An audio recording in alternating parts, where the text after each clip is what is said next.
Olá, eu sou o Ricardo Dias e estou aqui para falar de livro. E hoje, como já está virando tradição nesse canal, vou falar de duas coisas totalmente diferentes, não tem nada uma coisa com a outra. Vou falar de um livro do Blake Crouch e de um do Gay Talese. Vou começar com o Blake Crouch, que está mais estourado no momento. Ele está na moda com dois livros, um chamado Matéria Escura, que eu ainda não li, e Recursão, que eu acabei de ler agora.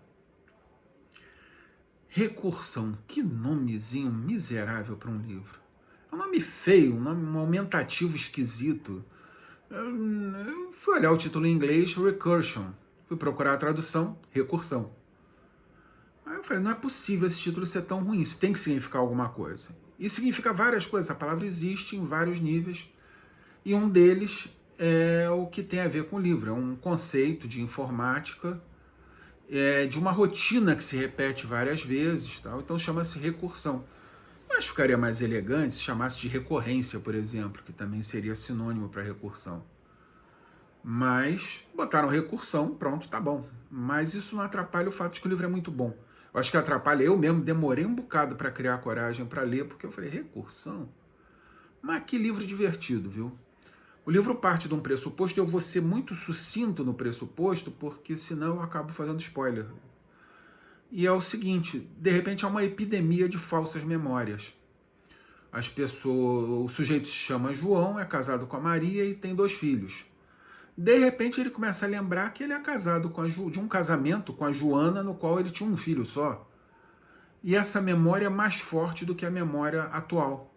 Isso gera uma epidemia, supõe-se que seja contagiosa, contagiam umas às outras pessoas, e vira uma maluquice. Imagina, você está no bem bom, de repente você é outra pessoa nas suas memórias. E é uma sacação muito legal. Inclusive, o conceito de falsa memória existe. Há estudos sobre isso. Você, inclusive, consegue implantar falsas memórias numa pessoa. Tem um estudo famoso de que cientistas trabalharam com pessoas, aí conseguiram provar para uma pessoa que ela tinha ido à Disneylândia, na qual ela nunca tinha ido. Não só ela tinha ido, como tirou uma foto com perna longa. Tem uma foto sua com perna longa ali na porta, não sei o quê. O cara... Pô, tem razão, o cara lembra. E o objetivo, se você fizer um eletro da cabeça dele lá, vai mostrar que ele está lembrando daquilo. E quando ele está plenamente convencido de que de fato foi a Disneylândia e tirou uma foto com perna longa, o cientista, cruelmente, ele lembra, ok, só que infelizmente isso é uma memória falsa que nós implantamos em você. Mas não, eu lembro, é falsa. Não, não é falsa, eu lembro.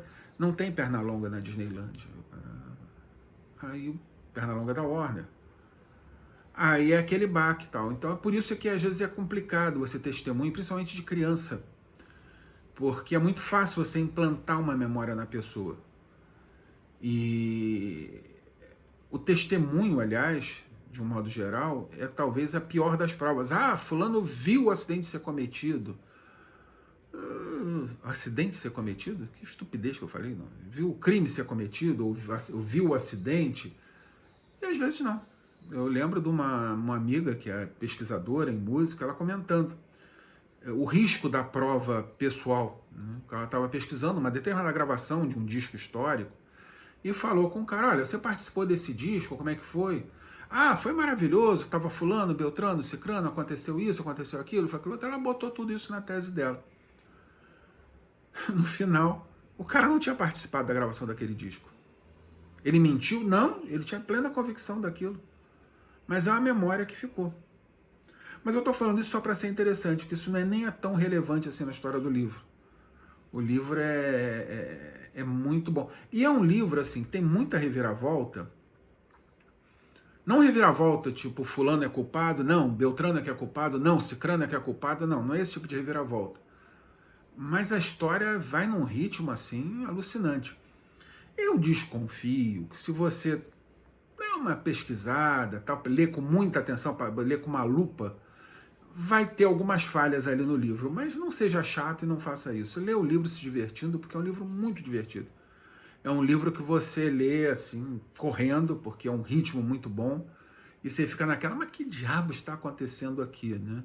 Quando você pensa que entendeu, não entendeu, aí de repente quando você de fato entendeu, as coisas começam a mudar num ritmo vertiginoso, e é muito bom mesmo, eu recomendo veementemente. Temos uma buzina aqui na rua de brinde para quem está assistindo ao vídeo, e então fica aí a recomendação. Recursão do Blake Crouch, acho que é da Intrínseca. O outro livro é totalmente diferente. É um livro de um jornalista americano, Gay Talese, e é gay mesmo, G-A-Y.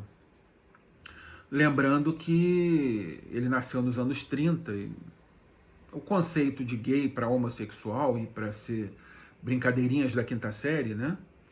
Isso é recente. Por exemplo, no hino da... Acho que era IBM, tenho quase certeza que era da IBM, que os funcionários cantavam de vez em quando, tinha um trecho que, nos anos 60, 70, tinha um trecho que dizia "We are so proud and so gay", que é "nós somos muito orgulhosos e muito gays", ou seja, muito alegres, né?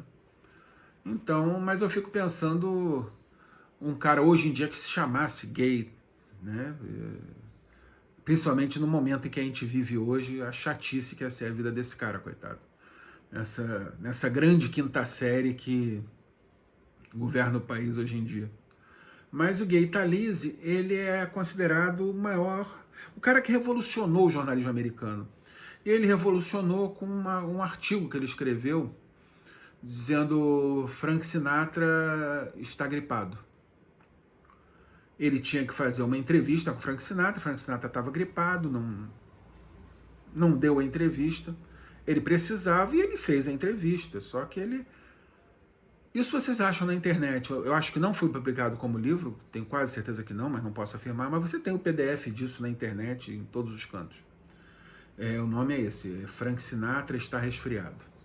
Vale muito a pena ler, porque o livro é sensacional, a história, porque ele é um escritor maravilhoso, então ele começa a descrever a gripe do Sinatra, a relação dele na época com a Mia Farrow, que ainda era uma jovenzinha na época,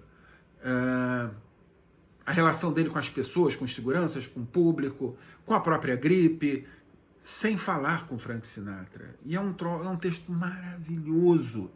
E esse cara revolucionou o jornalismo americano com isso. E então ele escreveu vários livros, e esse livro que eu acabei de ler chama-se Vida de Escritor, que é uma coisa de gênio, principalmente pelo seguinte, não é que seja só bem escrito, é muito bem escrito, mas é uma malandragem, porque é um livro honesto, que ele fala em primeira pessoa das coisas pelas quais ele passou, e ele conta que ele é um pesquisador compulsivo quando ele vai escrever sobre um livro. Então ele pesquisa, e ele demora para escrever, ele pesquisa. Só que chega uma hora que ele enche o saco, ele deixa para lá. Não vou escrever mais sobre isso, já cansou, tal, mas ele aí fica com uma pilha de documentos sobre o assunto que ele estudou profundamente e não sabe o que fazer com aquilo. E ele simplesmente gasta tudo nesse livro. É genial, porque ele fala, né, eu pesquisei sobre um edifício perto da minha casa que me chamava a atenção, a história daquele edifício, eu não sabia o que fazer com ele, com essa história, porque não rendeu um livro. Aí, porque esse edifício era assim, esse edifício foi construído no ano tal, e ele conta a história que ele pesquisou. Ele acha um uso para aquilo, e aí ele faz pior. Aí ele fala, não, eu queria falar sobre restaurantes de Nova York, inclusive um que tinha nesse edifício, mas eu também cheguei à conclusão de que não dava, porque os dois personagens principais, era a dona de um restaurante e o seu maître, eles se separaram, mas era assim, assim. E ele conta a história que ele não rendeu o livro. É genial! Ele fala num livro que não é sobre assunto nenhum especificamente. O assunto mais sério talvez sejam as revoltas contra o racismo no Alabama, nos anos 60, que ele esteve lá. Foi agredido, inclusive. Então, ele consegue falar de restaurante em Nova York, um prédio em Nova York, racismo no Alabama, as experiências dele no exército, e a coisa flui, não é aquela coisa maluca, tipo, bom, estou aqui falando sobre livro, o futebol é uma coisa maravilhosa, hoje eu comi lasanha no almoço. Não! Ele consegue concatenar isso tudo e você fica interessado. E ele, malandramente, ele não termina na hora. Ele começa a falar, aí o restaurante, aconteceu isso, não sei o que, não sei o que, não sei o que, no edifício tal. Aí no edifício tinha um problema, não sei. Aí ele começa a contar a história, voltar a história do edifício, que não tinha sido terminada antes, e aí ele lembra, mas isso aconteceu, porque quando eu fui na Itália ver os parentes do meu pai, não sei o quê, aí blá, blá, blá, e meus pais eram pessoas muito assim, muito assado. E daqui a pouco ele fala, mas meu pai gostava de ir a restaurantes. E no restaurante que ele estava falando, é genial. Ele consegue concatenar os assuntos todos. E com uma classe, uma elegância. E ele era um cara super elegante, né? Ele era. Procura no Google fotos do Gay Talese, e o cara vivia assim, era um dandy, né? Um cara elegante, com as melhores roupas. Era aquele cara que provavelmente se vestia para tomar café da manhã, né? Então, assim, são duas dicas de livro que eu assim, recomendo veementemente. Os dois são muito divertidos. O do Gay Talese é mais... você aprende coisas com ele, principalmente na questão da luta contra a discriminação racial nos anos 60, que é uma luta que tem que se manter ainda hoje, porque ela ainda existe, de forma velada, que é muito pior, aliás, porque uma coisa, eu pessoalmente eu acho melhor eu ver que eu estou diante de um racista, porque assim, é bom você ver o canalha verdadeiramente como ele é. O disfarçado é pior, entendeu? Porque o disfarçado, você pensa que é uma boa pessoa e não é. Isso vale para o racista, isso vale para o fascista, que muitos saíram do armário agora.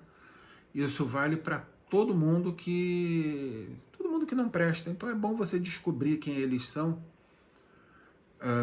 sem ilusões, porque é muito triste você ter uma pessoa amiga e de repente descobre que ele é homofóbico, racista, fascista. Então eu prefiro quando as coisas são as claras. E quando você estuda a história, né? Toda a história, qualquer história é importante. Então acho que o livro do Gay Talese, ele tem a importância do documento. Ele fala muito sobre a cidade que ele ama, Nova York, durante o período de vida dele, fala da luta racial, ele fala do crescimento imobiliário, ele fala das mudanças. É história, né? História com H maiúsculo, inclusive. Então é isso, gente. Eu espero que vocês tenham gostado. Sugiro, repito, veementemente que vocês procurem esses livros para ler. E até a próxima, né? Não esquece, como sempre, de se inscrever no canal, dar o like, comente com os amigos, aquela coisa toda, porque não sei por que exatamente, mas eu acho divertido fazer esse canal e quanto mais gente se divertindo junto, melhor. E comentem também, eu gosto de responder comentários. Eu recebo muito e-mail pessoal, pessoas que já me viram, que me conhecem do Facebook ou do Instagram, que me mandam mensagens por lá. Manda mensagem aqui mesmo, pergunta coisa aqui que é divertido, a gente interage, tá bom? Um abraço para todos.